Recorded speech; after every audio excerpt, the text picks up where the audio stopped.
الجزائر تم إعداد رزنامة جديدة تسمح بتقديم تواريخ صب معاشات ومنح المتقاعدين وذوي الحقوق وتوزيعها على عدة أيام تسهيلا لسحبها على مستوى المكاتب البريدية، حسب ما أعلنت عنه يوم الاثنين مؤسسة بريد الجزائر على موقعها الرسمي.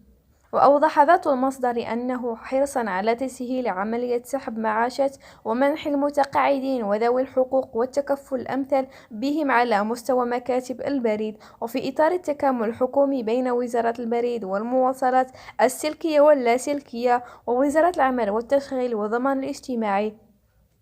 بادر كل من الصندوق الوطني للتقاعد ومؤسسة بريد الجزائر بإعداد رزمنامة جديدة تسمح بتقديم تواريخ صب معاشات وتوزيعها على عدة أيام بالاعتماد على العدد الأخير من رقم الحساب البريدي الجاري.